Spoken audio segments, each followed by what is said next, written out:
আসসালামু আলাইকুম ওয়া রাহমাতুল্লাহ। প্রিয় দর্শকবৃন্দ, আজ আমরা আলোচনা করব ইসলামের ইতিহাসের এক মহান বীর, সাহসী যোদ্ধা এবং প্রিয় নবী হজরত মুহাম্মদ সাল্লাল্লাহু আলাইহি ওয়াসাল্লামের অত্যন্ত প্রিয় সাহাবী হজরত আলী রাদিয়াল্লাহু আনহুর জীবন ও বীরত্বগাথা পর্ব ২ নিয়ে। খন্দকের যুদ্ধে হজরত আলী রাদিয়াল্লাহু আনহুর ভূমিকা। পঞ্চম হিজরিতে জিলকদ মাসে আবু সফিয়ানের নেতৃত্বে কুরাইশরা আবারও যুদ্ধে মেতে ওঠে। তাদের সাথে যোগ দেয় সব ইয়াহুদি গোত্রগুলো। এবার তাদের আয়োজন ছিল বড় ধরনের। মদিনা আক্রমণের জন্য সংঘটিত হয়েছিল ১০,০০০ সেনা নিয়ে এক বিশাল বাহিনী। কুরাইশরা ও ইয়াহুদি মিলে একসঙ্গে জোট বেঁধেছে ইসলাম ও ইসলামের নবী ও রাসূলের বিরুদ্ধে। তাই তারা এই সম্মিলিত জোটের নাম দিলেন আহজাব বা জোটবদ্ধ দল। মদিনাবাসীরা প্রমাদ গুনল। রাসূলুল্লাহ সাল্লাল্লাহু আলাইহি ওয়াসাল্লাম আনসার মুহাজিরকে নিয়ে পরামর্শ করার জন্য সকলেই এক জায়গায় মিলিত হওয়ার জন্য বললেন। সভার সর্বসম্মতিক্রমে কারা সিদ্ধান্ত গ্রহণ করল, মদিনার অভ্যন্তর হতেই তারা আত্মরক্ষা করবে। নগর ছেড়ে অন্য জায়গায় যাওয়া কিছুতেই যুক্তিসঙ্গত হবে না, কারণ নগরের অভ্যন্তরেই রয়েছে ছদ্মবেশী শত্রু ইয়াহুদি ও মুনাফিকরা। তারা সুযোগ পেলে নগর দ্বার উন্মুক্ত করে দেবে শত্রুদের সামনে। তাই তারা এই সিদ্ধান্ত গ্রহণ করল, শহর হতেই নগর রক্ষা করা হবে। সিদ্ধান্ত হল শত্রুপক্ষ যাতে শহরে প্রবেশ করতে না পারে তার জন্য চতুর্দিকে খনন করতে হবে অগভীর পরিখা।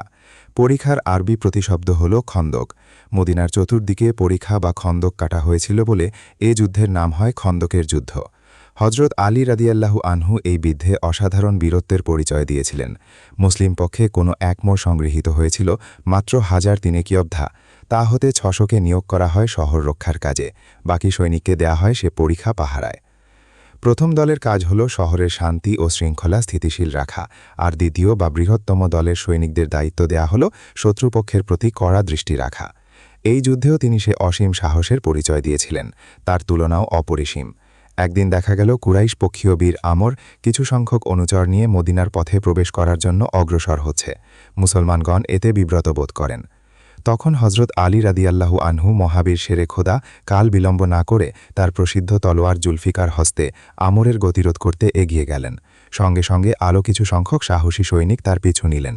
অল্প কিছুক্ষণের মধ্যে দুপক্ষের মধ্যে তুমুল তলোয়ার যুদ্ধ শুরু হল। হজরত আলী রাদিয়াল্লাহু আনহু মহাবীর অসাধারণ সাহস ও নৈপুণ্যের সাথে যুদ্ধক্ষেত্রে আমরকে নিহত করলেন। তখন তার সঙ্গীরা পিছু হটতে বাধ্য হল। হজরত আলী রাদিয়াল্লাহু আনহু এ যুদ্ধে শুধু অসীম সাহস আর বীরত্বের পরিচয় দেননি, সঙ্গে সঙ্গে আনুগত্য ও মানবিক সৌজন্যেরও এক চমৎকার পরিচয় দেন। বলা যায় এসবের মূল্য আরও সুদূরপ্রসারী। কাজী আব্দুল ওদুদ তার হজরত মোহাম্মদ ও ইসলাম পুস্তকে এই যুদ্ধ সম্পর্কে বর্ণনা করেছেন। শেষে কুরাইশ গোত্রের বিখ্যাত যোদ্ধা আমর বিন কারদু উদ্দু, ইকরামা বিন আবু জাহেল সহ সবাই ঘোড়া চালিয়ে পরীক্ষার পাশে এসে থামল। তারা তখন বলে, এমন ফন্দি আরবেরা আগে কখনো অবলম্বন করেনি। তারা পরীক্ষার কম প্রশস্ত এলাকায় তাদের ঘোড়ায় কষে চাবুক লাগান, যাতে গোড়া উহা ডিঙ্গিয়ে উপরে যায়। তাদের মধ্যে আমর বিন ছিল অতি খ্যাতনামা যোদ্ধা। বদরের যুদ্ধে সে আহত হয়েছিল, আর উহুদ যুদ্ধে সে যোগদান করেনি। পরীক্ষার যুদ্ধে সে তার মর্যাদানুযায়ী পোশাক পরে মুসলমান দলের কাউকে দ্বন্দ্বযুদ্ধে আহ্বান করল। আমরের আহ্বান শুনতে পেয়ে বর্ম পরিহিত হজরত আলী রাদিয়াল্লাহু আনহু তার সঙ্গে যুদ্ধ করার অভিপ্রায় নিয়ে রাসূলুল্লাহ সাল্লাল্লাহু আলাইহি ওয়াসাল্লামের অনুমতি চাইলেন। রাসূলুল্লাহ সাল্লাল্লাহু আলাইহি ওয়াসাল্লাম হজরত আলী যুদ্ধে আহ্বান করছিল আমর রাদিয়াল্লাহুকে বললেন, বসো। কেননা আমর আবারও আহ্বান করল, আর শ্লেষ ভরে উচ্চারণ করল, কোথায় তোমাদের সেই পালোয়ান যারা যুদ্ধ মেনে সেখানে যায়? আমার সাথে যুদ্ধ করার জন্য যে কাউকে কি পাঠাতে পারো না? হজরত আলী রাদিয়াল্লাহু আনহু পুনরায় রাসূলুল্লাহ সাল্লাল্লাহু আলাইহি ওয়াসাল্লামের কাছে অনুমতি চাইলেন। আবারও রাসূল বললেন, আলী বসে পড়ো। তৃতীয়বার আমর আহ্বান জানালো। ডাকতে ডাকতে তার গলা ভেঙে গেল। তোমাদের পক্ষে এমন কেউ কি নেই আমার আহ্বানে আওয়াজ শুনে আমাকে সাড়া দিবে? হজরত আলী রাদিয়াল্লাহু আনহু তার সঙ্গে যুদ্ধ করার জন্য আবারও রাসূলুল্লাহ সাল্লাল্লাহুর অনুমতি চাইলেন, হোক সে আমর। রাসূলুল্লাহ সাল্লাল্লাহু আলাইহি ওয়াসাল্লাম তখন তাকে যাওয়ার জন্য হুকুম দিলেন। আলী অগ্রসর হলেন। ব্যস্ত হইও না, কম হিম্মতওয়ালা আসেনি তোমার আহ্বানে সাড়া দিয়ে, এসেছে সংকল্পবান ও দৃষ্টিবান লোক, সফল কামের আশ্রয় সত্য। আমর তার পরিচয় জিজ্ঞেস করল, আর পরিচয় পেয়ে বলল, ভাইপো, তোমার কোনো চাচাকে পাঠিয়ে দাও, যে তোমার চেয়ে বয়সে বড়। আমি তোমার রক্তপাত করতে চাই না। আলী উত্তর দিল, আমি রক্তপাত চাই। আমার রাগে তলোয়ার তুলল। সেই তলোয়ার আগুনের মতো জ্বলছিল। হজরত আলী রাদিয়াল্লাহু তাআলা আনহু তখন বলল, আমি কেমন করে তোমার সাথে যুদ্ধ করতে পারি? তাই তুমি আছো গোড়ার পিঠে, নিচে নেমে সমভূমিতে এসে দাঁড়াও। আমার কিছুক্ষণ চিন্তা করে ঘোড়া হতে নেমে হজরত আলী রাদিয়াল্লাহু তাআলা আনহুর দিকে এগিয়ে আসল। আলী তার ঢাল নিয়ে এগিয়ে গেলেন। আমার আলীকে যে আঘাত করল তাতে আলীর ঢাল কেটে গেল, সাথে সাথে তার মাথায়ও আঘাত পেল। কিন্তু আলীর আঘাত লাগল আমরের গর্দানে, তাতে সে মাটিতে পড়ে গেল। ধুলা উড়ল আর রসূলুল্লাহ সাল্লাল্লাহু আলাইহি ওয়াসাল্লাম শুনলেন আল্লাহু আকবার ধ্বনি। তখন হজরত বুঝলেন যে আলী আমরকে হত্যা করেছেন। হজরত আলী রাদিয়াল্লাহু তাআলা আনহু হাসি মুখে হজরতের নিকট ফিরে এলে অমনি জিজ্ঞেস করলেন আমরের বর্মটি খুলে নেওয়া হয়েছে কিনা, কেননা সে বর্ম ছিল তখনকার দিনের আরবের সেরা বর্ম। তাই শুনে আলী উত্তর দিলেন, আমি যখন তাকে আঘাত করে মাটিতে ফেলে দিলাম তখন সে উলঙ্গ হয়ে পড়ছিল, তাই আমি লজ্জা পেয়ে তার বর্ম খুলিনি। তাছাড়া সে আমার রক্তপাত করতে চায়নি, কেননা আমার পিতা ছিলেন তার একজন ঘনিষ্ঠ বন্ধু। আমরের দশা দেখে ইকরামা তার বল্লম ফেলে দ্রুত গতিতে পলায়ন করল। এই যুদ্ধে হজরত আলী রাদিয়াল্লাহু তাআলা আনহু সাহস ও বিক্রমের জন্য খন্দক যুদ্ধে ইসলামের বিজয় লাভের ভূমিকা চিরস্মরণীয় হয়েছিল। হজরত আলী রাদিয়াল্লাহু তাআলা আনহু বীরত্ব আর আল্লাহর সহায়তায় খন্দকের যুদ্ধেও মুসলমানরা নিশ্চিত পরাজয়ের হাত হতে বেঁচে গেল, কারণ 10,000 সৈন্যের সাথে 3,000 সৈন্যের মোকাবেলা করা তো সত্যি অসম্ভব ব্যাপার। বনি কুরাইজা নামীয় ইয়াহুদি গোত্র অত্যন্ত বিশ্বাসঘাতকতার পরিচয় দেয় খন্দক যুদ্ধের সময়।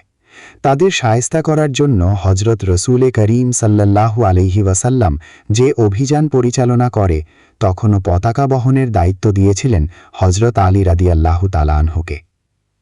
বনি কুরাইজারা পরাজিত হওয়ার পর সেই পতাকা হজরত আলী নিজের হস্তে শত্রুর দুর্গে উত্তোলন করেছিলেন। 6ষ্ঠ হিজরিতে হজরত রসূলে করিম সাল্লাল্লাহু আলাইহি ওয়াসাল্লাম শুনতে পেলেন বনি সাদ বংশের লোকেরা খয়বরে ইয়াহুদীদের সাথে হাত মিলিয়ে মুসলমানদের বিরুদ্ধে বড় ধরনের ষড়যন্ত্র চালাচ্ছে, সুযোগ পেলে তারা মুসলমানদের আক্রমণ করবে। তখন রসূলুল্লাহ সাল্লাল্লাহু আলাইহি ওয়াসাল্লাম দ্রুত হজরত আলী রাদিয়াল্লাহু তাআলা আনহুর নেতৃত্বে একদল সেনা ওদের বিরুদ্ধে যুদ্ধের জন্য পাঠিয়ে দিলেন। যাওয়ার সময় হজরত আলী রাদিয়াল্লাহু তাআলা আনহু এক গুপ্তচরের মুখে শুনতে পেলেন শত্রুরা ফাদক নামীয় এক জায়গায় গোপনে যুদ্ধের মহড়া করছে। হজরত আলী রাদিয়াল্লাহু তাআলা আনহু এবার সোজা ফাদকের দিকে রওনা করলেন। অপ্রস্তুত শত্রুদের ওপর প্রচণ্ডভাবে আক্রমণ চালিয়ে তাদের একেবারে নাস্তানাবুদ করে ছাড়লেন। এভাবে আক্রমণে দিশাহারা হয়ে শত্রুরা সেদিন সবকিছু রেখে পালাতে বাধ্য হল।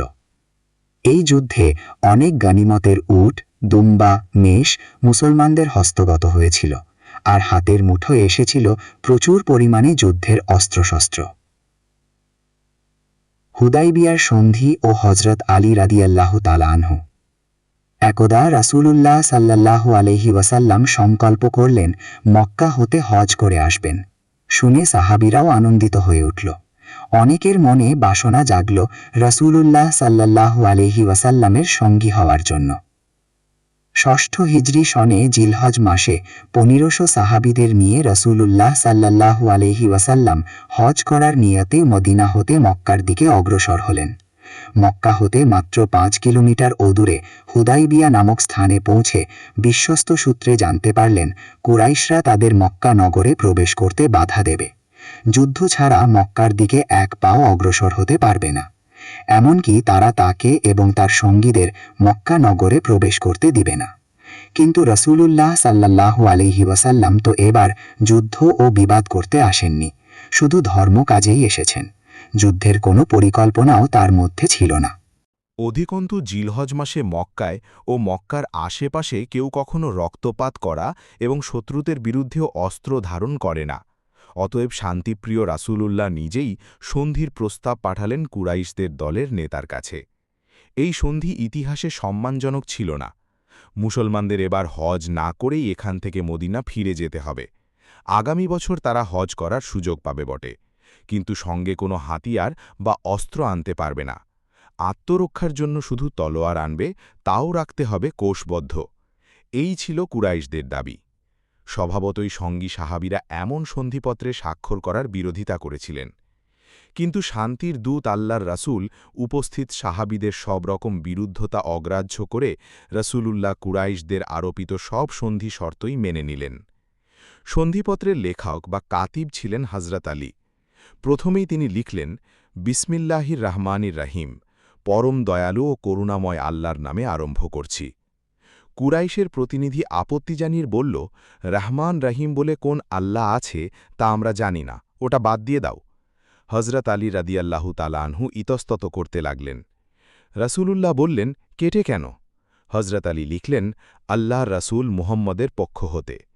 কুরাইশের সর্দার পুনরায় বলল, মুহাম্মদকে আমরা রাসূল মানি না, রাসূল মানলে ঝগড়াই তো এখনই শেষ হয়ে যেত। রাসূল শব্দটা কেটে লিখো, আবদুল্লাহ পুত্র মুহাম্মদের পক্ষ হতে। হযরত আলী তা কাটতে অস্বীকৃতি জ্ঞাপন করলেন। কোনো মুসলমানের পক্ষেই তা কাটা সম্ভব হবে না, কিন্তু এ না করলে কুরাইশরা সন্ধিপত্রে স্বাক্ষর করবে না বলে অস্বীকৃতি জানাল। ফলে দেখা যাবে আবার যুদ্ধ ও রক্তপাতের সূত্রপাত ঘটবে। শান্তির দূত রাসূলুল্লাহ এবারও হস্তক্ষেপ করলেন। হযরত আলীকে বললেন, কাগজটা আমার হাতে দাও আর দেখিয়ে দাও রাসূল শব্দটা কোথায় লিখেছ, সেটা আমি নিজেই কেটে দিচ্ছি। এভাবে রাসূলুল্লাহ শান্তির পথ সূচনা করে সদল বলে মদিনায় ফিরে আসলেন। হুদায়বিয়া সন্ধিকে রাসূলুল্লাহ স্বভাবতই মনে করেছিলেন এবার তিনি শান্তির ধর্ম পালন ও ধর্মপ্রচারে সক্ষম হবেন। কুরাইশদের পক্ষ হতে আর কোনো বাধাই আসবে না, হবে না শান্তি বিঘ্নিত। খায়বর বিজয়ে ও হযরত আলী। ইহুদিরা ছিল চির দুশমন। আজও তারা এই শত্রুতার ধারা অব্যাহত রেখে চলেছে। হিজাজের উত্তর অঞ্চলে অনেক ইহুদি বসবাস করত। তারা রাসূলুল্লাহর বিরুদ্ধে গোপনে ষড়যন্ত্র আরম্ভ করার জন্য বিভিন্ন ধরনের কলাকৌশল অবলম্বন করতে লাগলেন। মদিনা ও তার আশেপাশের এলাকা হতে যেসব ইহুদি গোত্র এখানে এসে ঠাঁই নিয়েছিল, তারাও এই ষড়যন্ত্রে যোগদান করে। মদিনা হতে প্রায় ১৫০ কিলোমিটার উত্তর-পূর্ব খায়বর নামক স্থানে তারা সব মিলিত হতে লাগল। আগে হতেই ইহুদি ছিল, কাজেই ইসলাম ও মুসলমানদের শত্রু। তাদের বিরুদ্ধে সঙ্গবদ্ধ হওয়ার উপযুক্ত স্থান ছিল খায়বর। কিন্তু অচিরে রাসূলুল্লাহর কানে ইহুদিদের ষড়যন্ত্র আর মদিনা আক্রমণের পরিকল্পনার সংবাদ পৌঁছে গেল। রাসূলুল্লাহ কাল বিলম্ব না করে তারাও তৈরি হতে লাগলেন। তিনি ৩-৪ দিনের মধ্যে মুসলমানদের প্রস্তুত করে ফেললেন। সংগৃহীত হল ২০০ অশ্বারোহী আর ১৪০০ পদাতিক মুসলমান সৈন্যবাহিনী। সংখ্যার দিক থেকে নগণ্য, তার উপর যুদ্ধ করতে হবে মদিনা হতে বহু দূরে, এমনকি শত্রুর নিয়ন্ত্রিত এলাকায়। আশ্রয় নিয়েছে। তাদের যাবতীয় রণসম্ভার আর রসদও সেখানেই মজুদ ছিল। দীর্ঘ আক্রমণ আর অবরোধের ফলে অনেকগুলো দুর্গ আত্মসমর্পণ করল বটে, কিন্তু সবচেয়ে বড় কামুজ দুর্গটি আর কিছুতেই আত্মসমর্পণ করলেন না। আক্রমণের পর আক্রমণ করেও মুসলমানেরা কোনোভাবেই জয় করতে পারছিল না। এদিকে মুসলমান বাহিনীর সৈন্যরা অস্থির হয়ে উঠল। এই সময় হযরত আলী রাদিয়াল্লাহু আনহু চক্ষু পীড়ায় ভুগছিলেন, তাই এবার তিনি মুসলিম বাহিনীর সাথে আসতে পারেননি। স্বয়ং রাসূলুল্লাহ সাল্লাল্লাহু আলাইহি ওয়াসাল্লাম যুদ্ধে গিয়েছেন, আর আলী রাদিয়াল্লাহু আনহু অংশগ্রহণ করতে পারেননি। ইতিপূর্বে এমন কখনো ঘটেনি, তাই চক্ষু পীড়ার সাথে তার মন পীড়ারও অন্ত ছিল না। দীর্ঘদিনের সংগ্রামের পরও এখনও জয় পরাজয় অনিশ্চিত। এই খবর পেয়ে হযরত আলী রাদিয়াল্লাহু আনহু আর স্থির থাকতে পারলেন না। তাই খায়বরের যুদ্ধে যাবার জন্য মন স্থির করলেন, আর ভাবলেন এতকাল রাসূলুল্লাহ সাল্লাল্লাহু আলাইহি ওয়াসাল্লাম আশপাশ হতে জিহাদ করে এসেছেন। আজ রাসূলুল্লাহ সাল্লাল্লাহু আলাইহি ওয়াসাল্লাম জিহাদে লিপ্ত, আর আমি তার পাশে নেই। এই চিন্তায় হযরত আলী রাদিয়াল্লাহু আনহুকে বিচলিত করে তুলল। তাই অসহ্য চক্ষু যন্ত্রণা নিয়েই আলী খায়বরের দিকে যাত্রা করল। সঠিক সময়ে তিনি রাসূলুল্লাহ সাল্লাল্লাহু আলাইহি ওয়াসাল্লামের সামনে গিয়ে উপস্থিত হল। রাসূলুল্লাহর নিজের ডান হাতখানি হযরত আলী রাদিয়াল্লাহু আনহুর চোখের ওপর বুলিয়ে দিলেন কয়েকবার। সব যন্ত্রণা যেন আল্লাহর রহমতে প্রশমিত হল। অত্যন্ত আরাম বোধ করলেন তখন হযরত আলী রাদিয়াল্লাহু আনহু। তখন রাসূলুল্লাহ সাল্লাল্লাহু আলাইহি ওয়াসাল্লাম হযরত আলী রাদিয়াল্লাহু আনহুর হাতে তুলে দিলেন ইসলামের জেহাদি পতাকা আর কামুজ দুর্গ অধিকার করার দায়িত্ব। মহাবীর শেরে খোদা হযরত আলী রাদিয়াল্লাহু আনহুকে আক্রমণের জন্য এগিয়ে এসেও তাকে রুখতে পারল না। পরাজয় নিশ্চিত দেখে বাধ্য হয়ে তারা এবার উন্মুক্ত করে দিল দুর্গদ্বার।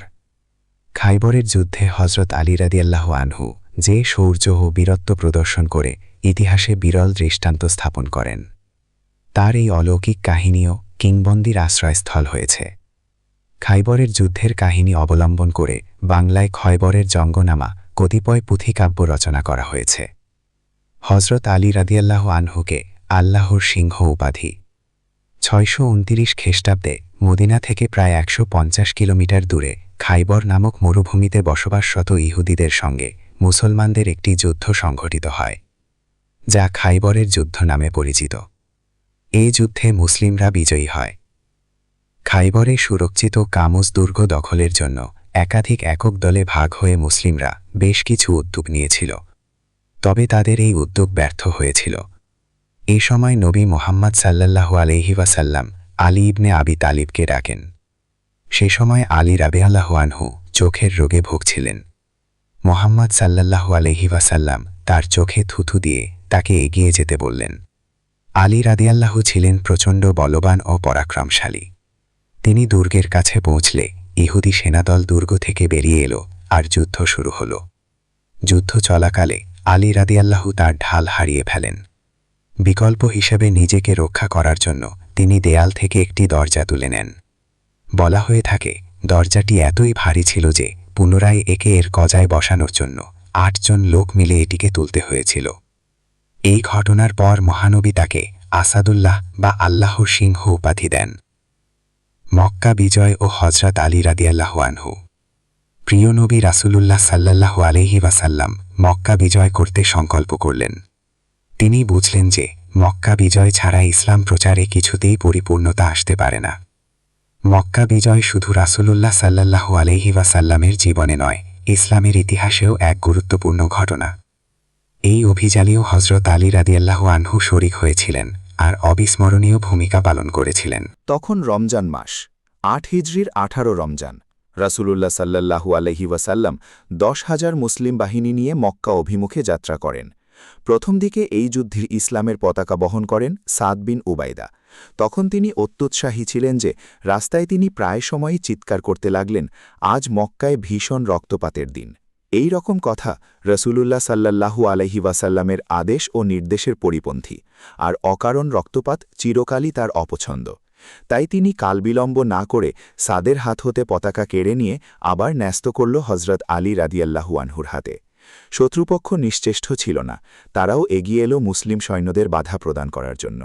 হজরত আলী রাদিয়াল্লাহু আনহু সূরা তওবা পাঠ করে শোনালেন। রাসূলুল্লাহ সাল্লাল্লাহু আলাইহি ওয়াসাল্লাম নিজে 9 হিজরিতে মাদিনায় রয়ে গেলেন, আর আবু বকরের নেতৃত্বে হজযাত্রীদের পাঠালেন মক্কায়। তখন হজরত আলী রাদিয়াল্লাহু আনহু পাঠালেন নাকিব আর রক্ষক হিসেবে। হজরত আলী রাদিয়াল্লাহু আনহুর শৌর্যবীর্যের কাহিনী তখন সারা আরব তথা সমস্ত এলাকায় এক কিংবদন্তি নামে খ্যাত। ঠিক এই সময় নাজিল হল সূরা তওবা। রাসূলুল্লাহ সাল্লাল্লাহু আলাইহি ওয়াসাল্লাম এই সূরার কয়েকটি আয়াত জনসাধারণকে পড়ে শোনাবার জন্য হজরত আলী রাদিয়াল্লাহু আনহুর নিকট পাঠালেন। মাদিনায় সমাবেত মুসলমান হাজযাত্রীদের সামনে হজরত আলী রাদিয়াল্লাহু আনহু সেই সূরা পাঠ করে শোনালেন। এই 4টি আয়াতে গুরুত্বপূর্ণ সিদ্ধান্ত জারি করা হয়েছিল। 1. উলঙ্গ অবস্থায় তোয়াফ করা নিষিদ্ধ ঘোষিত হল। 2. বহু দেবদেবী পূজকেরা কাবায় আর হজ করতে পারবে না। 3. মুসলমানদের জান্নাতে প্রবেশ অবধারিত। 4. ইসলাম কবুলের জন্য যে সময় মঞ্জুর করা হয়েছে তা মেনে চলতে। রাসূল সাল্লাল্লাহু আলাইহি ওয়াসাল্লামের সাথে হজরত আলী রাদিয়াল্লাহু আনহুর হজযাত্রা।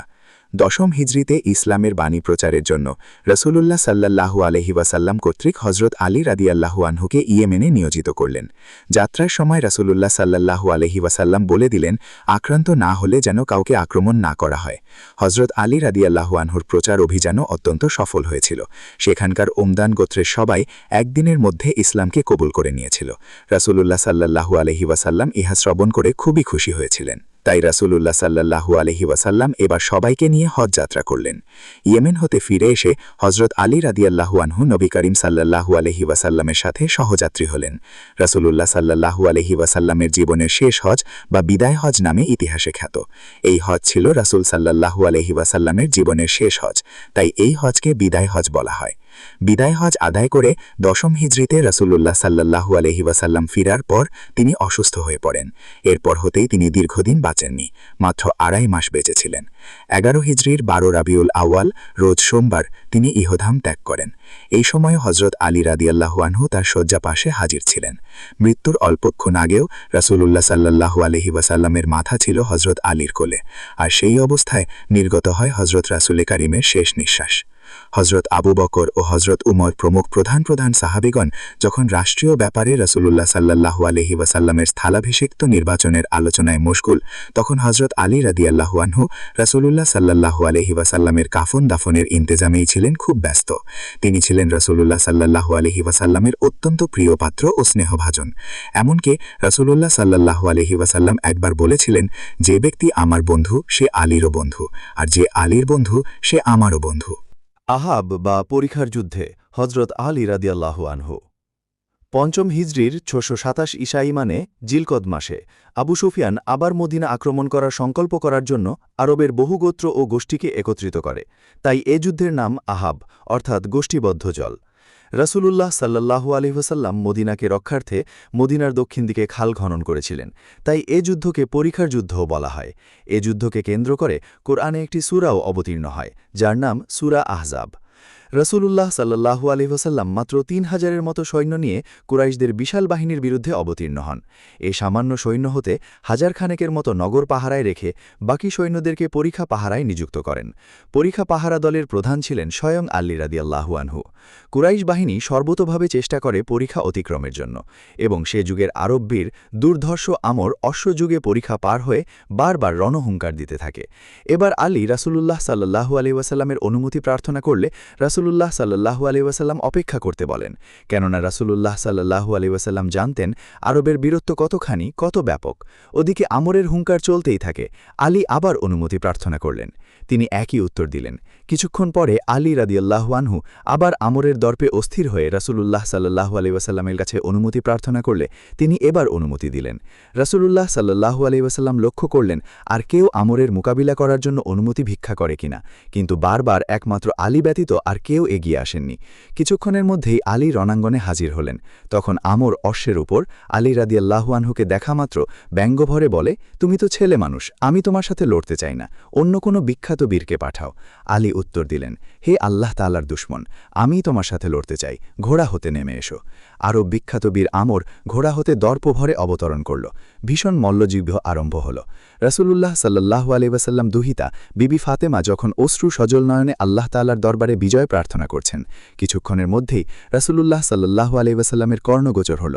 আকাশ বাতাস প্রকম্পিত করে তন্ত্রীর ধ্বনি, আল্লাহু আকবার, সাথে সাথে চারদিকে রব উঠে গেল, লা ফাতাহ ইল্লা আলী। রাসূলুল্লাহ সাল্লাল্লাহু আলাইহি ওয়াসাল্লাম বুঝতে পারলেন আমর খতম হয়ে গেছে। বিজয়ী বীর আলী রাসূলুল্লাহ সাল্লাল্লাহু আলাইহি ওয়াসাল্লামের কাছে হাজির হলে রাসূলুল্লাহ সাল্লাল্লাহু আলাইহি ওয়াসাল্লাম তাকে যে বিরচিত সম্মানে ভূষিত করলেন, তাও ছিল জগৎবীরের দুর্লভ্য প্রাপ্তি।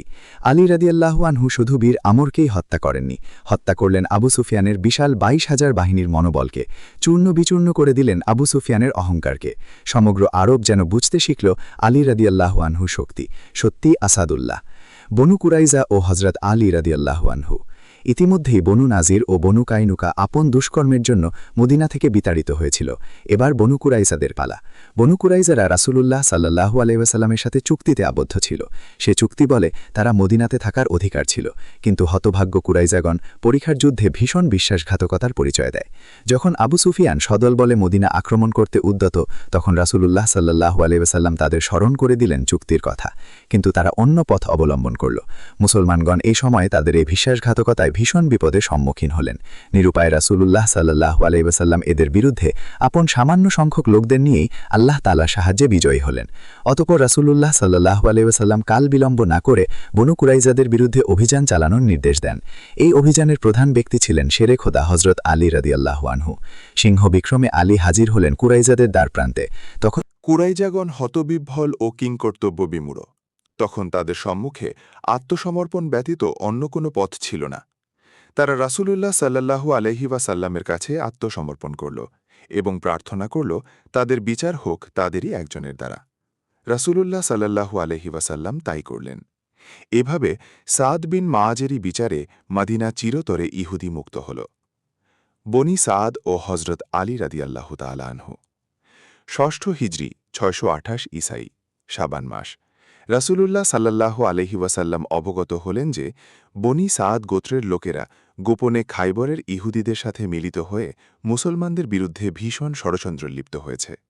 যে কোনো সময় যে কোনো স্থানে মুসলমানদের আক্রমণ করতে পারে। রাসূলুল্লাহ সাল্লাল্লাহু আলাইহি ওয়াসাল্লাম এ সংবাদ পাওয়া মাত্রই হজরত আলী রাদিয়াল্লাহু তাআলা আনহুকে ১০০ জন সাহাবী সাথে পাঠালেন। আলী রাদিয়াল্লাহু তাআলা আনহু পথিমধ্যে জানতে পারলেন তাদের অধিকাংশ লড়াকু বীর ফদক নামক স্থানে যুদ্ধের মহড়া দিচ্ছে। তিনি সোজা ফদকে হাজির হয়ে অতর্কিতে আক্রমণ চালালেন। সাদ গোত্রের কেহই আলী রাদিয়াল্লাহু তাআলা আনহুর ধোপে টিকতে না পেরে অবশেষে রণাঙ্গন ত্যাগ করে। পড়ে থাকে তাদের নানা উপকরণ, জীবজন্তুগুলো। বিশেষ করে ২০০০ ছাগল ও ৫০০ উট মুসলমানরা লাভ করলেন। হোনাইনের যুদ্ধ ও তায়েফ জয়ে আলী রাদিয়াল্লাহু তাআলা আনহু। মাক্কা ও তায়েফের মধ্যবর্তী স্থানে হোনাইনের অবস্থানে বাস করত দুর্ধর্ষ হাওয়াজিন ও শাকিফ প্রভৃতি গোত্রের লোকেরা। তার কাছাকাছি স্থানে বসবাস করত বনি সাদ গোত্র। মা হালিমা এই গোত্রের ভদ্রমহিলা ছিলেন। এখানকার লোকগুলো যুদ্ধবিদ্যায় খুবই পারদর্শী ছিল বলে তাদের একটা অহংকারও ছিল। মাক্কা বিজয়ের পর রাসূলুল্লাহ সাল্লাল্লাহু আলাইহি ওয়াসাল্লাম যখন শান্তভাবে আপন মনে সদল বলে মদিনা ফেরার জন্য প্রস্তুত, তখনই এদের আশঙ্কা হল। তারা অহেতুকভাবে চিন্তা করে রাসূলুল্লাহ সাল্লাল্লাহু আলাইহি ওয়াসাল্লাম এবার আমাদের আক্রমণ করবে। রাসূলুল্লাহ সাল্লাল্লাহু আলাইহি ওয়াসাল্লাম এ সংবাদ পেয়ে তিনি তার গতি হোনাইনের দিকে ফেরালেন। হোনাইনের যুদ্ধে প্রথম দিকে বিরোধী পক্ষের তীব্র তীরের আক্রমণে মুসলমানগণ একেবারেই ছত্রভঙ্গ হয়ে পড়েছিলেন। তখন আলী রাদিয়াল্লাহু তাআলা আনহু যে ভূমিকা পালন করেছিলেন তা শুধু একজন বীরের ভূমিকাই নয়। মনে হয়েছিল তখন একটি মানুষ সাহসে, শক্তিতে, ত্যাগে, তিতিক্ষায় পরিস্থিতির মোকাবেলায় কত অবিচল ছিলেন তাই। হোনাইন যুদ্ধ ও তায়েফ জয়েও আলী চির অমর, চির ভাস্কর।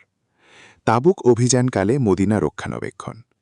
মুতা যুদ্ধে রোমান বাহিনীর পরাজয়ের গ্লানি রোম সম্রাট কোনোদিনই ভুলতে পারেননি। তিনি আরবদের একেবারেই শেষ করে দেওয়ার জন্য বিশাল বাহিনী প্রস্তুত করতে নির্দেশ দেন। রাসূলুল্লাহ সাল্লাল্লাহু আলাইহি ওয়াসাল্লামও একথা জানতে পেরে প্রস্তুতি নিতে থাকেন। কোনোদিনই রাসূলুল্লাহ সাল্লাল্লাহু আলাইহি ওয়াসাল্লামের কোনো নিয়মিত সেনাবাহিনী ছিল না, কোনো কোষাগারও ছিল না। যখন যেটির প্রয়োজন হতো মুসলমানদের বলতেন, তারা তার প্রয়োজন মিটিয়ে দিতেন। তাবুক অভিযানকালেও ওইভাবে প্রস্তুত হলেন।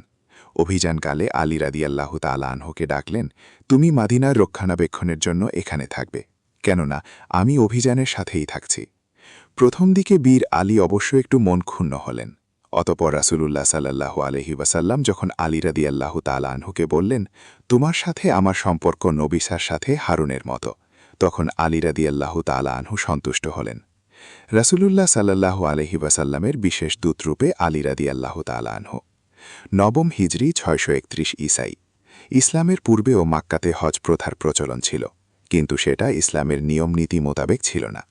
রাসূলুল্লাহ সাল্লাল্লাহু আলাইহি ওয়াসাল্লাম আবু বকর রাদিয়াল্লাহু তাআলা আনহুকে নির্দেশ দিলেন মাক্কাতে গিয়ে ইসলামের বিধিমতো সকলকে হজ শিক্ষা দিতে।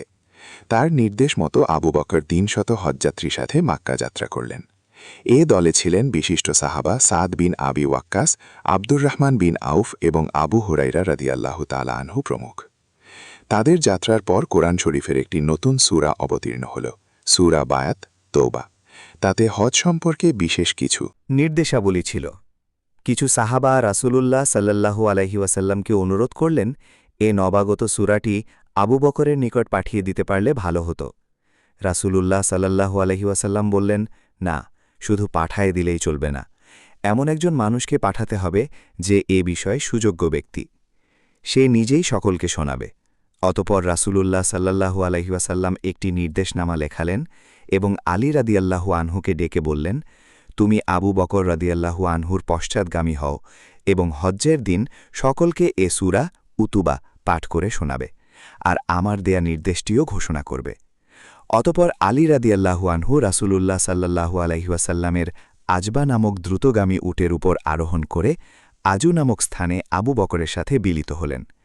আবু বকর হজ্জের নিয়মকানুন বিস্তারিতভাবে সকলকেই বুঝিয়ে দিলেন। তারপর ওই নির্দেশটি ঘোষণা করলেন, ১. পৌত্তলিকগণ কাবায় আর হজ করতে পারবে না। ২. উলঙ্গ অবস্থায় কাবা তাওয়াফ প্রদক্ষিণ করা চলবে না। 3. বিধর্মীগণ 4 মাসের মধ্যে আপন আপন স্থানে গমন করবে, অতপর মুসলমানদের সাথে তাদের আর কোনো সম্পর্ক থাকবে না। 4. মুসলমানদের ঈমান সহ বেহেশতে প্রবেশ অবধারিত। আলী রাদিয়াল্লাহু আনহু রাসূলুল্লাহ সাল্লাল্লাহু আলাইহি ওয়াসাল্লামের অত্যন্ত আস্থাভাজন ছিলেন। কেবলমাত্র যুদ্ধেই নয়, সে আস্থা ছিল সংসারের সকল ব্যাপারে, জীবনের নানা প্রাঙ্গণে। ইসলামের প্রচারে আলী রাদিয়াল্লাহু আনহু। হজরত আলী যেমন ছিলেন অসাধারণ যোদ্ধা, তেমনি অতুলনীয় ও অভাবনীয় বক্তাও ছিলেন। তিনি বক্তৃতাকালে শ্রোতাবৃন্দের মাল ও তন্ময়তার সৃষ্টি করতে পারতেন। তার ভাষণ ছিল এমনই মাসস্পর্শী। এ সম্পর্কে রাসূলুল্লাহ সাল্লাল্লাহু আলাইহি ওয়াসাল্লাম বললেন, অন্তরের কথা আর কে স্পর্শ করে, মুখের কথা কানকে শব্দরূপে স্পর্শ করে। তাই আলী ছিলেন মানুষের অন্তর্জয়ী বিরল বক্তা ও বিশুদ্ধ বাগ্মী। 10ম হিজরিতে 632 ঈসাই রাসূলুল্লাহ সাল্লাল্লাহু আলাইহি ওয়াসাল্লাম বিভিন্ন স্থানে ইসলামের প্রচারের জন্য প্রতিনিধি পাঠান।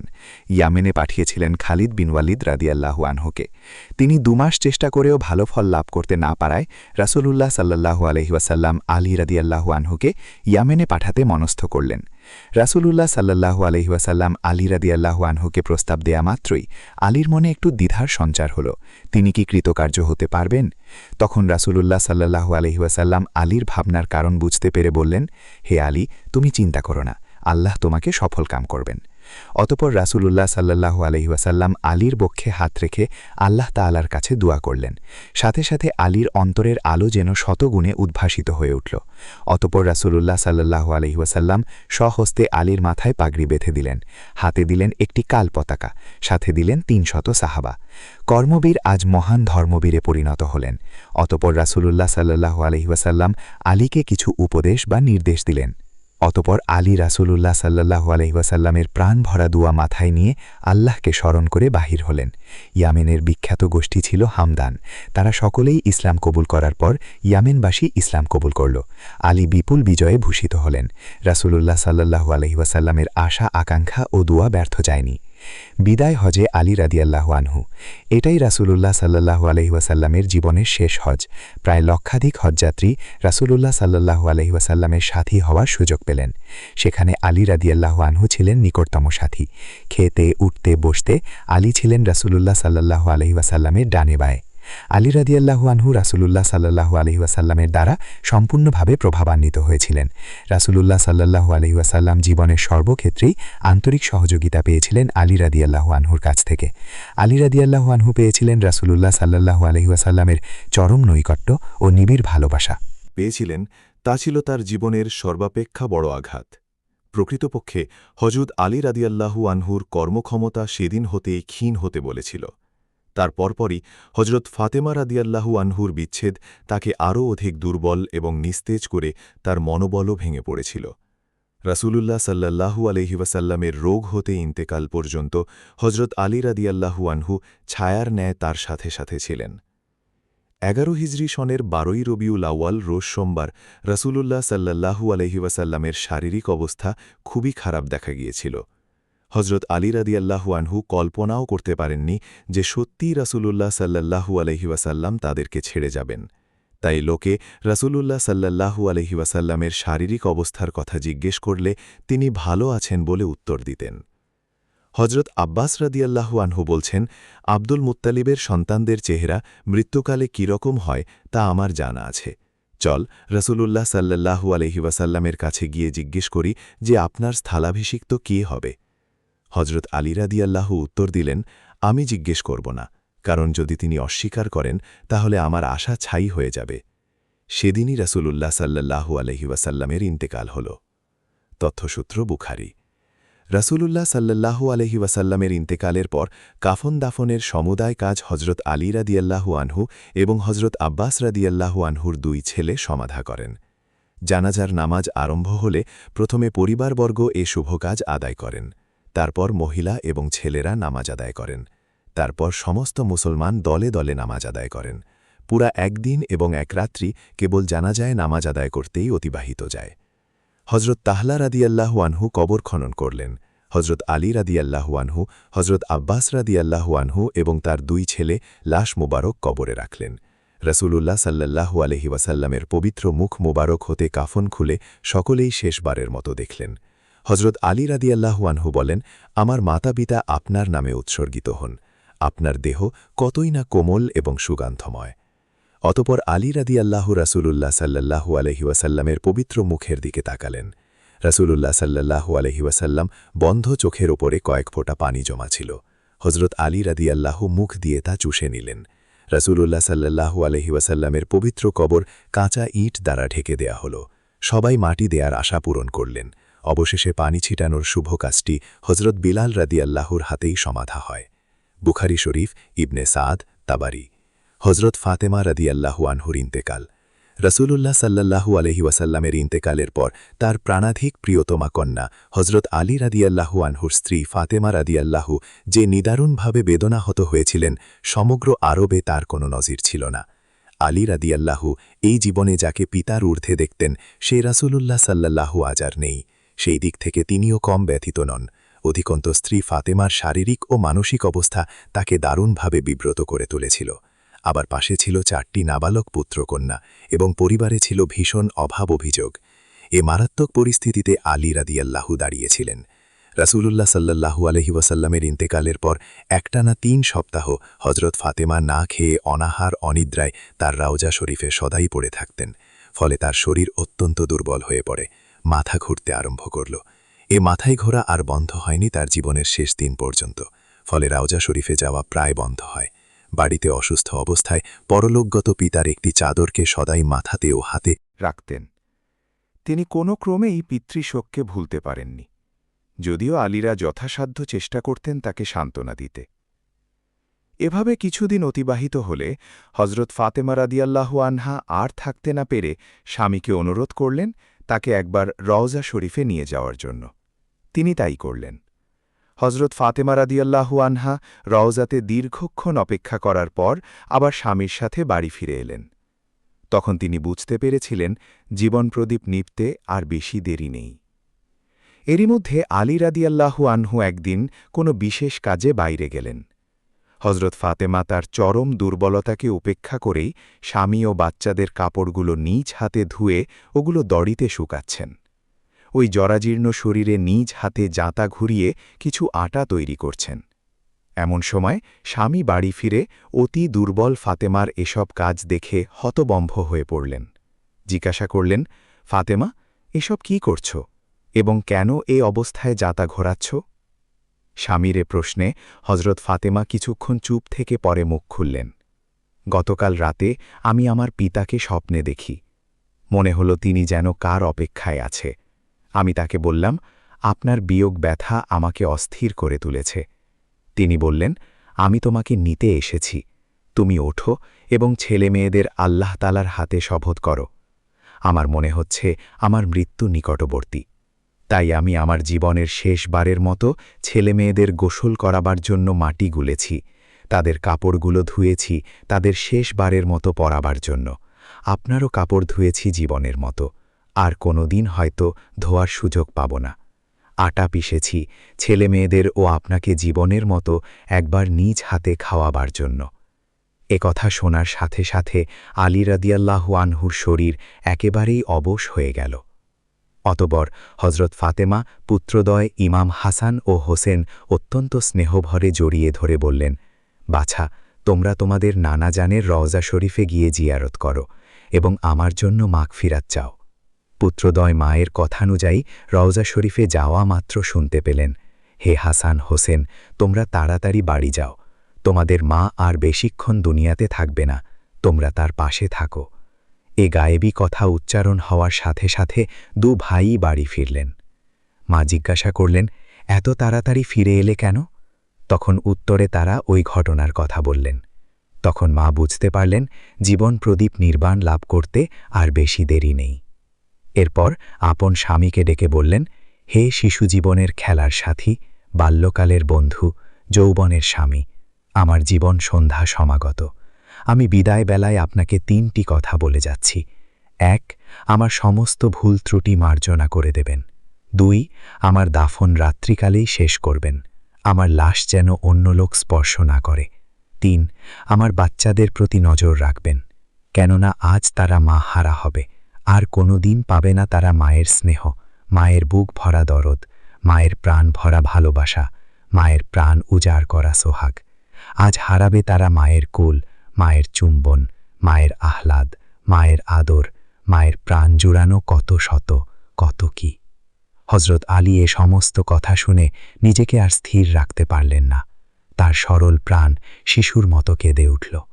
তিনিও স্বীকার করলেন হজরত ফাতেমাকে স্ত্রীরূপে পেয়ে তার জীবন ধন্য হয়েছে।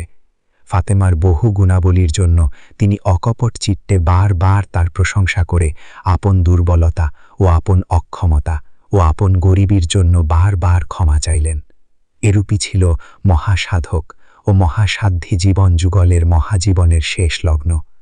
অতপর হজরত ফাতেমা রাদিয়াল্লাহু আনহা স্বামী আলী রাদিয়াল্লাহু আনহাকে বললেন, আপনি ছেলেদের নিয়ে আব্বাজানের রওজা শরীফে যান, আমার জন্য দোয়া করুন। স্ত্রীর কথামতো স্বামী বাচ্চাদের নিয়ে মহানাভির রৌজা মুবারকে হাজির হলেন। ইতিমধ্যে হজরত ফাতিমা রাদিয়াল্লাহ অজু ও গোসল সমাধা করে কাপড় পাল্টালেন। অতপর তিনি হজরত আসমা ও অন্যান্য মহিলাদের বললেন, আমার স্বামী ফিরে এলে তোমরা তাকে বলো আমাকে এই অবস্থাতেই দাফন করতে, কোনো সময়ই আমার দেহ যেন কাপড় শূন্য না হয়। কিছুক্ষণ নীরব থাকার পর সকলকে ঘরের বাইরে যেতে অনুরোধ করলেন। সকলেই ঘরের বাইরে চলে গেলেন। নীরব নিস্তব্ধ পরিবেশে সকলেরই যেন কানে আসতে থাকল হজরত ফাতিমা মহান আল্লাহ তাআলার সান্নিধ্যে যাওয়ার ঠিক আগের মুহূর্তে কি যেন বলছেন, অতি ধীর কণ্ঠে। কিছুক্ষণের মধ্যেই ওই মধুর গুঞ্জনধ্বনি বন্ধ হয়ে গেল। একের পর এক সকলেই অতি সন্তর্পণে ঘরের মধ্যে প্রবেশ করে দেখলেন খাতুনে জান্নাত হজরত ফাতিমা রাদিয়াল্লাহ জান্নাতে পৌঁছে গেছেন। ইন্না লিল্লাহি ওয়া ইন্না ইলাইহি রাজিউন। এই দিনটি ছিল 11 হিজরি 633 ইসাই 3 রমজান মঙ্গলবার দিবাগত সন্ধ্যা বাদ মাগরিব। হজরত আলী রাদিয়াল্লাহ রওজা শরীফ হতে বাচ্চাদের নিয়ে ফিরে এসে দেখলেন স্ত্রী খাতুনে জান্নাত জান্নাতেই প্রস্থান করেছেন। অতপর তিনি তার ইচ্ছা অনুযায়ী ওই রাতেই একান্ত আপন কয়েকজনকে নিয়ে জান্নাতুল বাকিতে দাফন করলেন। খলিফা আবু বকর রাদিয়াল্লাহ জানতে পারলেন না। প্রভাতে বাতাসের সাথে সাথেই সংবাদ সর্বত্র ছড়িয়ে পড়ল। মানুষ দলে দলে জান্নাতুল বাকিতে কবর জিয়ারতের জন্য হাজির হলেন। সকলেই হাহাকার করতে লাগলেন। এতদিন নবী ছিলেন না, রাসূলুল্লাহ সাল্লাল্লাহু আলাইহি ওয়াসাল্লামের প্রাণপ্রিয় কন্যা ফাতিমা রাদিয়াল্লাহ ছিলেন। আজ তিনিও যেন ক্ষোভ ভরে শোকে দুঃখে ম্রিয়মান হয়ে মাদিনা হতে চিরবিদায় নিলেন। খলিফা হবার আগের অবস্থান। রাসূলুল্লাহ সাল্লাল্লাহু আলাইহি ওয়াসাল্লামের ইন্তেকালের পর হজরত আবু বকর রাদিয়াল্লাহ খলিফা নির্বাচিত হন। তার খেলাফতকাল ছিল খুবই সংক্ষিপ্ত, মাত্র 2 বছর 3 মাস। এরপর যথাক্রমে খলিফা নির্বাচিত হন হজরত ওমর রাদিয়াল্লাহ ও হজরত ওসমান রাদিয়াল্লাহ। হজরত ওমরের খেলাফতকাল ছিল মোটামুটি 10.5 বছর, আর হজরত ওসমানের খেলাফত স্থায়ী হয়েছিল 12 বছর। হজরত ওমরের সময় ইসলামী রাষ্ট্রের সীমানা অনেক বেড়ে গিয়েছিল, ফলে তখন দেখা দেয় নানা রকম সমস্যা ও অসুবিধা।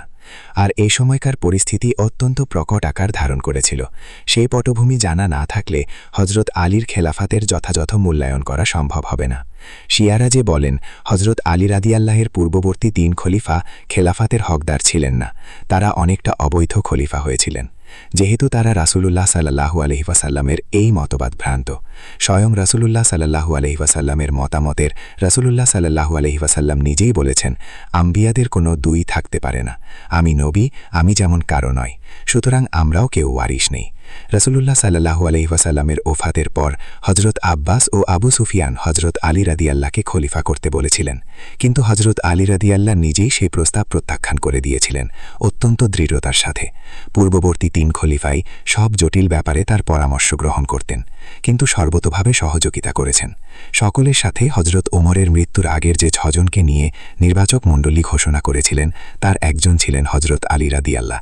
কাজেই তিনি যে আদর্শ চরিত্র ও আদর্শ মুসলমান ছিলেন তাতে কোনো সন্দেহ নেই। আগেই বলেছি, হজরত ওমরের সময় ইসলামের সাম্রাজ্যে অনেক দূর দূরান্ত পর্যন্ত প্রসার ঘটেছিল। বিজিত হয়েছিল সিরিয়া, মিসর, পারস্য ও বাইজেন্টাইন সাম্রাজ্যের অনেক এলাকা। নানা জাতির লোক এসে ইসলামের ছায়াতলে আশ্রয় নিয়েছে। রক্তে, বর্ণে, ভাষা ও মন মেজাজে এরা অনেকটা আলাদা। অনেক বিষয়ে তারা আরবদের হতে স্বতন্ত্র। ব্যক্তিগত ও গোষ্ঠীগত স্বার্থের দ্বন্দ্বে অনেক সময় ধর্মীয় ঐক্যবন্ধনও দুর্বল হয়ে আসে। তখন আসে বিবাদ, বিভেদ ও বিচ্ছিন্নতা। তখন শুরু হয় দলাদলি। মাথা চাড়া দিয়ে ওঠে অঞ্চলভিত্তিক দ্বন্দ্ব, কেন্দ্রবিন্দু বাদ দিয়ে শাখা প্রশাখা গজিয়ে ওঠে বড় বড় নেতৃত্বের। তখন হজরত উসমানের খেলাফতের শেষের দিকে অবস্থা তাই দাঁড়িয়েছিল। ইসলামী রাষ্ট্র এখন আর শুধু আরব দেশের মধ্যে সীমিত নেই, বিজিত আরও অনেক দেশ তার অঙ্গরাজ্যে পরিগণিত হল। আর এসব অঞ্চলে গভর্নর ও প্রশাসনিক কর্মকর্তারা কেন্দ্রীয় শক্তি এখন বেড়ে গেছে প্রত্যন্ত অঞ্চলে। ফলে কোনো কারণে কেন্দ্রীয় শক্তি যদি দুর্বল হয়ে ও শিথিল হয়ে পড়ে, স্বভাবতই অঙ্গরাজ্যগুলো অবাধ্য হয়ে উঠেছিল। তারা প্রতিষ্ঠা করেছিল নিজ নিজ প্রাধান্য। ওই সময়ে হজরত উসমানের মুসলিম রাষ্ট্রের অবস্থা তাই হয়েছিল। কোরআন শরীফের একটি সর্বসম্মত পাঠ গ্রহণ করে বাকি কপিগুলো পুড়ে ফেলার ব্যবস্থা করেছিলেন হজরত উসমান। আর এই কোরআন শরীফ আজও পৃথিবীতে একই ও অভিন্ন রয়েছে। হজরত উসমানের মুসলিম জগৎ তাই তার কাছে চিরঋণী। আর এই দুরূহ কাজটি সমাধান করা হয়েছিল বিশেষজ্ঞ দিয়ে গঠিত এক উপদেষ্টা কমিটির। কিন্তু দুষ্ট লোকের অভাব কোনো কালেই ছিল না। তারা এমন একটা মহৎ কাজেও বিকৃত ব্যাখ্যা দিয়ে জনসাধারণকে খলিফার বিরুদ্ধে খেপিয়ে তোলার চেষ্টায় মেতে উঠেছিল। কোরআনের বিকৃত, অসমর্থিত ও বিশেষজ্ঞ দিয়ে পরিত্যক্ত পাঠগুলো পুড়ে ফেলাকে তারা ধর্মবিরোধী কাজ বলে প্রচার করতে লাগল। দীর্ঘকাল ধরে কিছু লোক গোপনে হজরত উসমানের বিরুদ্ধে ষড়যন্ত্র করছিল। তারা এই ব্যাপারটিও এবার তাদের হাতিয়ারে পরিণত করল। তার বিরুদ্ধে পক্ষপাতিত্বকা ও আত্মীয়তোষণের অভিযোগ উপস্থাপন করা হল। কোনো বোন শাসনকর্তাকে বরখাস্তের দাবি উঠল অত্যাচার আর অবিচারের জন্য, কিন্তু অনুসন্ধানে তা প্রমাণিত হল না। কাজেই বিনা কারণে কাউকে বরখাস্ত করতে খলিফা রাজি হলেন না। হজের সময়ে গভর্নরদের ডাকা হল। সেই সম্মেলনে সিদ্ধান্ত হল জনসাধারণকে বলা হলো যার যা অভিযোগ এই সময় জানাবার জন্য, তাহলে সাথে সাথেই প্রতিকার করা সহজ হবে। আশ্চর্যের বিষয়, তখন কেউই কোনো অভিযোগ বা অবিচারের কথা উল্লেখ করল না, অথচ তলে তলে ষড়যন্ত্র চলতে লাগল। মিশর, কুফা, সিরিয়া সর্বত্রই দল শক্তি সঞ্চয় করতে লাগল ধীরে ধীরে। এসব খবর খলিফার অজানা ছিল না, কিন্তু তিনি শক্তির বিরুদ্ধে শক্তি প্রয়োগের বিরোধী ছিলেন। কোনো কারণে তা দিয়ে মুসলিম রক্তপাত ঘটুক তা তিনি চাননি। মনে প্রাণে তা তিনি ঘৃণা করতেন। খলিফার জীবন বিপন্ন দেখে সিরিয়ার শাসনকর্তা মাবিয়া তাকে একদল দেহরক্ষী রাখার পরামর্শ দিয়েছিলেন। এটাও বলেছিলেন যে না হয় তার সাথে দামেস্কে চলে যেতে। হজরত উসমান এই দুই প্রস্তাব নাকচ করেছিলেন এই বলে যে নজের প্রাণ বাঁচানোর জন্য সাধারণের সামনে আমানত রাষ্ট্রীয় কোষাগার হতে অর্থ ব্যয় করে দেহরক্ষী নিযুক্ত করতে আমি নারাজ। আর দেশ ছেড়ে যেতে পারবেন না তিনি। যে পবিত্র ভূমিতে রাসূলুল্লাহ সাল্লাল্লাহু আলাইহি ওয়াসাল্লাম দেহ শায়িত সে স্থান হতে। বিদ্রোহীদের বিরুদ্ধে কিছুমাত্র কঠোর ব্যবস্থা তিনি গ্রহণ করলেন না, বা পারলেন না গ্রহণ করতে। মুসলিম রক্তপাতের প্রস্তুতি তার একটি আন্তরিক অনীহা ছিল। তার এ দুর্বলতার পূর্ণ সুযোগ গ্রহণ করল বিদ্রোহীরা। দিন দিন তারা প্রায় অদম্য ও বেপরোয়া হয়ে উঠল। মিশর, সিরিয়া, কুফা, বসরা সর্বত্র তারা গড়ে তুলল নিজের একান্ত ঘাঁটি। পরিশেষে খলিফা তাদের দাবি মেনে নিয়ে মিশরের শাসনকর্তা বদলের হুকুমও জারি করেছিলেন। কিন্তু একটি জাল চিঠির কারণে তারা আবার সদল বলে এসে খলিফার বাসগৃহ অবরোধ করল। চতুর্দিক হতে তিনি 3 দিনের সময়ও নিয়েছিলেন, কিন্তু তাতেও অবস্থার কোনো উন্নতি হল না। বিদ্রোহীরা খলিফা পরিবারের পানীয় জল পর্যন্ত বন্ধ করে দিল, বিচ্ছিন্ন করে দিল বাইরের সাথে খলিফার পরিবারের সব যোগাযোগ ব্যবস্থা। তখন মদিনায় খলিফার অনুগত কোনো সৈন্যবাহিনী ছিল না। অধিকাংশ সৈন্যই হজ করে ফিরে আসেনি। হজরত আলীর জ্যৈষ্ঠ পুত্র হাসানকে পাঠিয়ে দিলেন খলিফার বাসগৃহ পাহারা দেওয়ার জন্য। বিদ্রোহীরা সংখ্যায় অনেক বেশি, তাই মুষ্টিমেয় ফটকরক্ষীরা কয়দিনার বাধা দিয়ে তাদেরকে রুখে রাখবে। বিদ্রোহীদের কেউ কেউ এবার প্রাচীর পোপকে ভেতরে ঢুকে পড়ল। তারা খুলে দিল দ্বার। বাধা দিতে গিয়ে কয়েকজন নিহত হল। হজরত উসমান রাদিয়াল্লাহু আনহু তখন অন্তপুরে কোরআন তেলাওয়াতে রত। নিজের আত্মরক্ষার জন্য মুসলমান কর্তৃক মুসলমানের রক্তপাত ঘটে এই আশঙ্কায় কাউকে হুকুম দিলেন না বিদ্রোহীদের বিরুদ্ধে অস্ত্র ধারণের জন্য। তার সারা খেলাফতকালে এই ছিল তার একমাত্র আশঙ্কা, আর এ যেন ছিল তার জীবনের মূলমন্ত্র। অথচ আল্লাহর কি হুকুম, তারই রক্তপাত ঘটল মুসলমানদের হাতে। শুধু মুসলমানদের নয়, তার আত্মীয় ও বন্ধুপুত্রদের হাতে। খলিফার পত্নী লায়লা তার দেহের আড়াল দিয়ে বৃদ্ধ স্বামীকে বাঁচাতে চেয়েছিলেন। শত্রুর তলোয়ারের আঘাতে তার হাতের কয়েকটি আঙ্গুল কেটে বিচ্ছিন্ন হয়ে গেল। বৃদ্ধ খলিফার রক্তে ভিজে গেল কোরআনের খোলা পাতাগুলো। ভয়ে, ঘৃণায়, আতঙ্কে সারা মদিনাবাসী যেন থরথর করে কাঁপতে লাগল। নগর এখন বিদ্রোহীদের হাতে। এমনকি মসজিদের পবিত্র মিম্বরে দাঁড়িয়ে তারাই পাঠ করতে লাগল খুতবা, করতে লাগল নামাজে ইমামতি। কুফা, বসরা, সিরিয়া, মিশর সর্বত্র বিদ্রোহ ও বিশৃঙ্খলা মাথাচাড়া দিয়ে উঠছে। ঘরে বাইরে বিরাজ করছে এক অনিশ্চয়তার ভয়াবহ অবস্থা। ইসলামী ভ্রাতৃত্বের ঐক্যবন্ধন খান খান হয়ে গেল, আর খলিফার প্রতি আনুগত্য ধুলায় লুণ্ঠিত হল। এই মুহূর্তে খেলাফতের জন্য ডাক এলো হজরত আলী রাদিয়াল্লাহু আনহুর ওপর। তিনি নিজে হত্যা করে খলিফা হতে চাননি, তার ওপর কিছুটা চাপ প্রয়োগ করেই চাপিয়ে দেয়া হলো ইসলামের এই গুরুদায়িত্ব।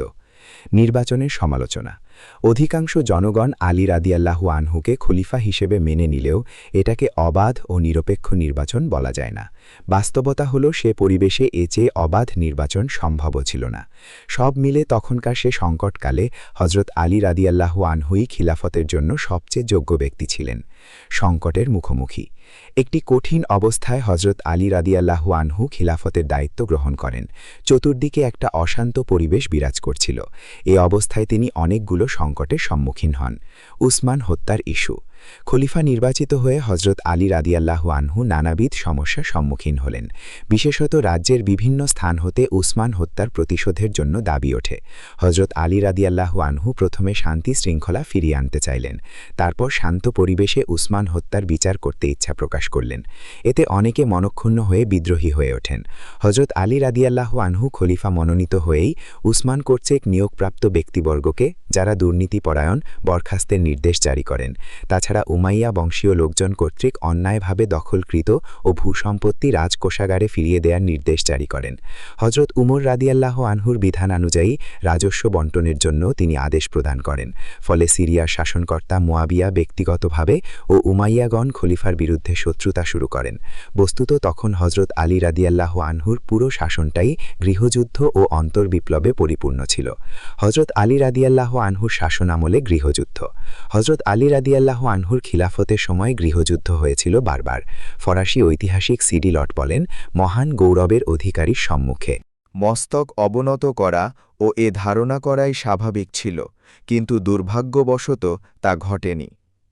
উসমান রাদিয়াল্লাহু আনহুর হত্যার প্রেক্ষিতে হজরত আলী রাদিয়াল্লাহু আনহুর খিলাফতকালে যে দলীয় বিদ্বেষ ও ভুল বুঝাবুঝির সৃষ্টি হয়, তার ফলে কয়েকটি যুদ্ধ সংঘটিত হয়, যেমন ক উষ্ট্রের যুদ্ধ, খ সিফিনের ২৯ ও গ নাহারাওয়ানের যুদ্ধ।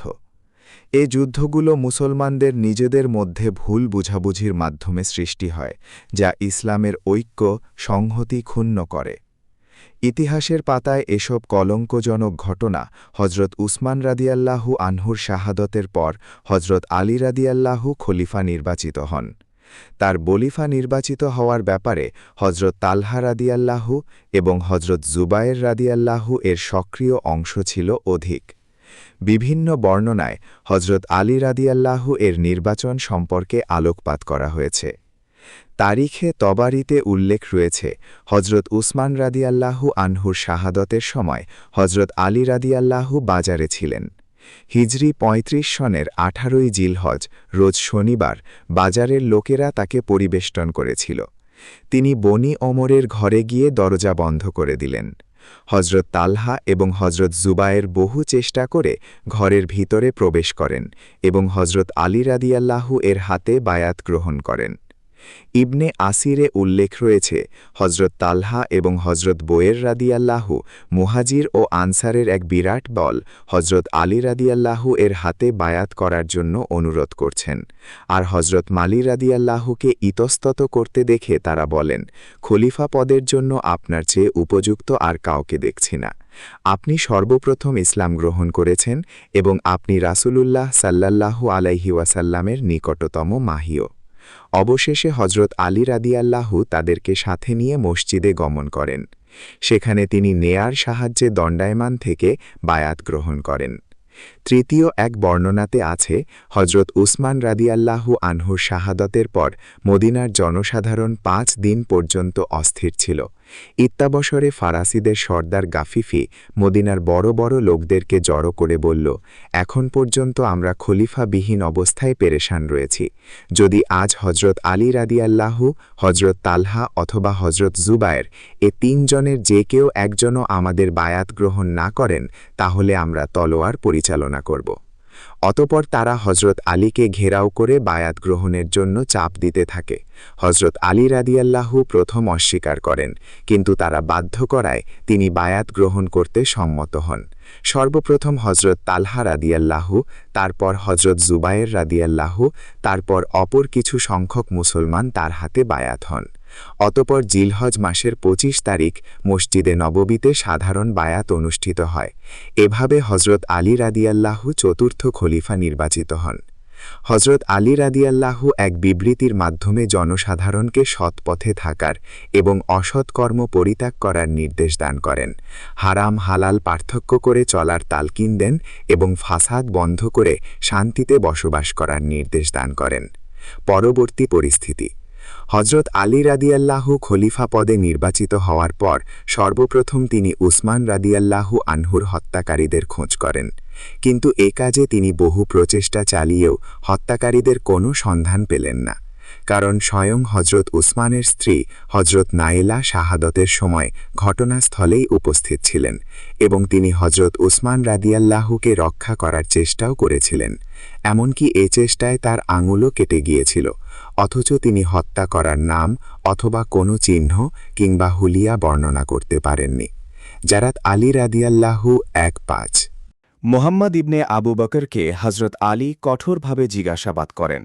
মোহাম্মদ ইবনে আবু বকর কসম খেয়ে বলেন যে হজরত উসমান রাদিয়াল্লাহু তাআলা আনহু এর শাহাদতের সাথে তার কোনো সম্পর্ক নেই।